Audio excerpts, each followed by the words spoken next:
How's it going, everyone? College Lefty, and in this video I wanted to talk about some updated clues that we have and some content that we have in the game. Maybe I'm jumping the gun a little bit in some of the things that I'm saying, but we do have a set 48 headliner clue that is dropping tomorrow, and as we can easily tell by looking at this signature, it will be Signature Series Duke Snider. So with that being said, he will probably be a 99 overall. That's at least the card that we had in last year's game.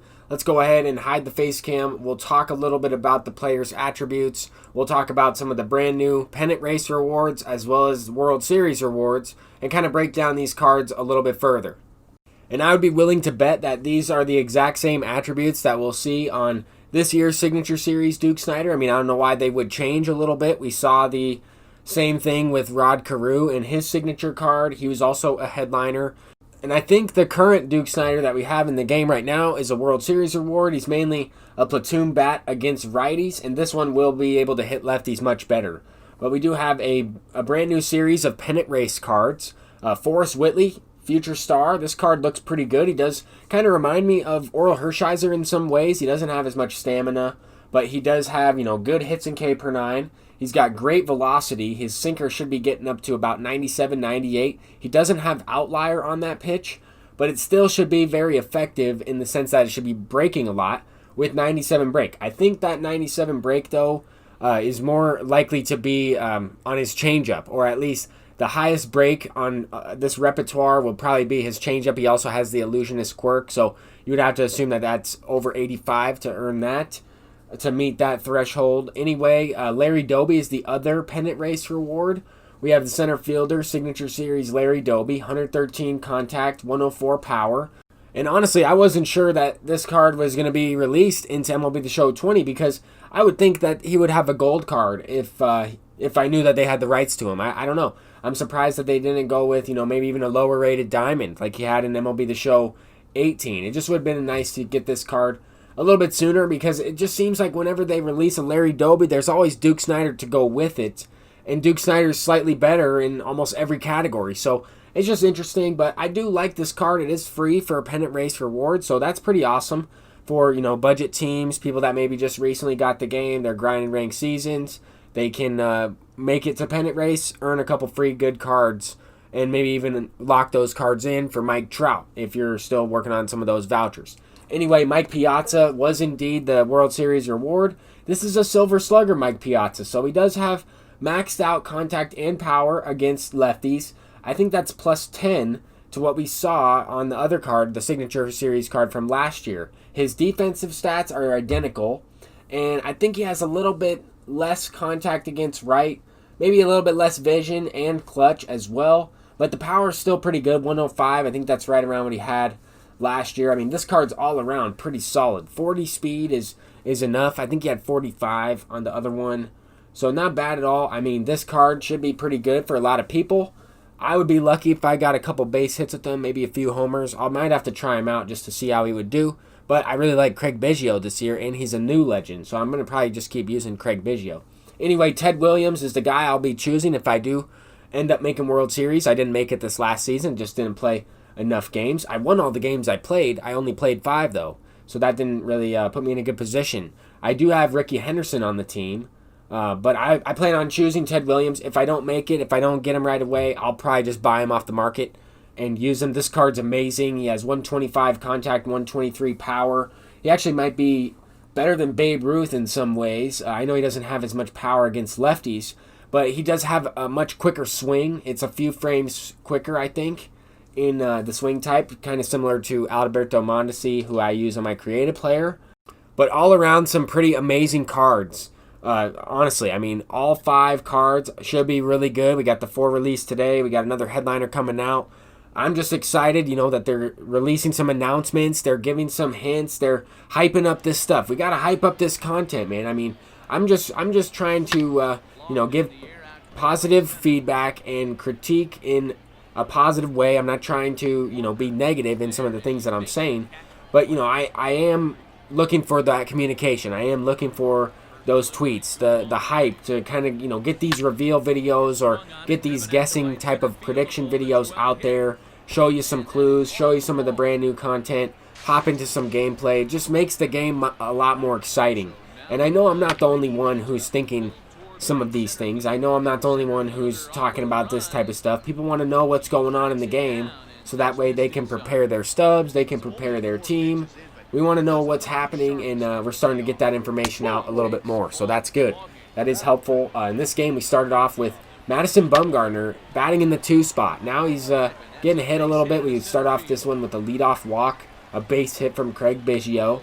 And now we got to face Eric Davis. Got him on a 3-2 count. He swung early a few times. Just could not get him out, really. Just couldn't get him out.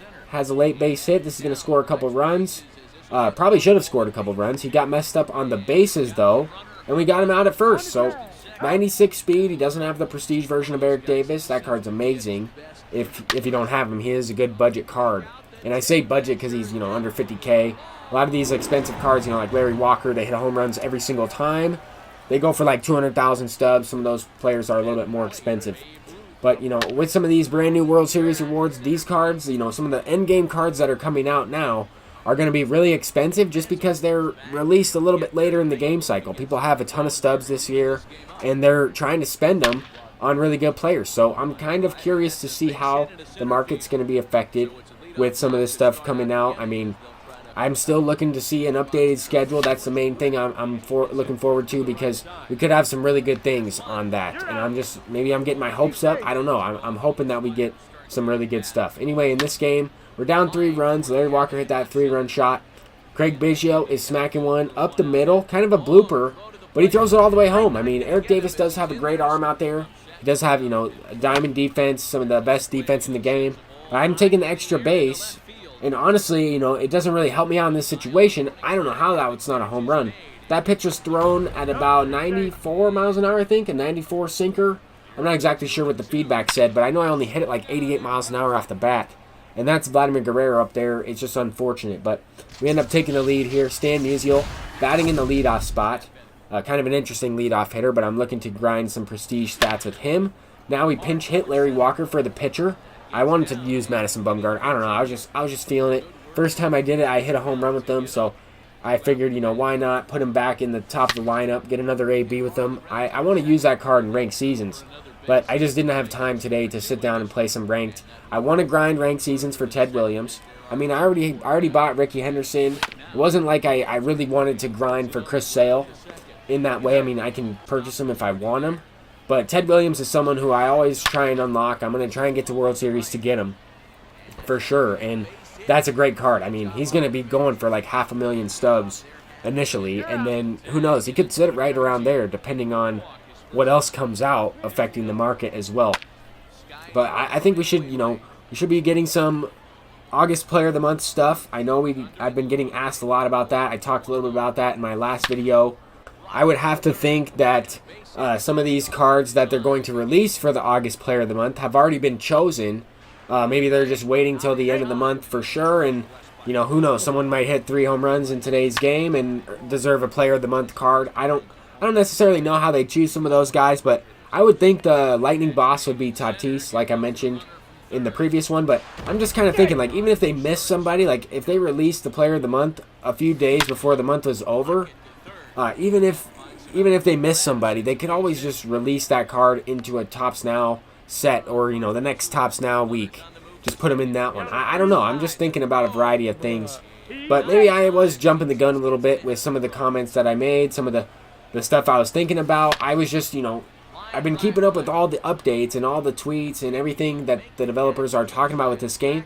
And just seemed like, and maybe I'm wrong, it just seemed like they kind of took a step back from, talking a lot about the stuff in the game, hyping it up, talking about the content. I mean, normally we would already know when the stream is for this Thursday, talking about the bosses. So I'm kind of wondering, are we going to get that on the schedule? Are they going to surprise us with the brand new schedule? And I don't know, maybe it's just me. I really like that schedule in the game. That's one of my favorite features to kind of keep up with, to know what's happening, to kind of plan videos for you all, to kind of help everybody if I can in some way. But, of course, we're giving up another home run to Larry Walker. That's a given. He scored all 4 runs in this one with Larry Walker. I did hang a couple pitches there, but I'm going to go ahead and bring in Mariano Rivera to try and close this last batter out, or close this game out in general. Facing Babe Ruth, I didn't have any other lefties. But we were able to win 5-4. I played a couple crazy games in this event, but I'm having some fun mixing up some of these shortened games and everything. But thank you all for watching. I'm College Lefty. I'll see you in the next one. Peace out.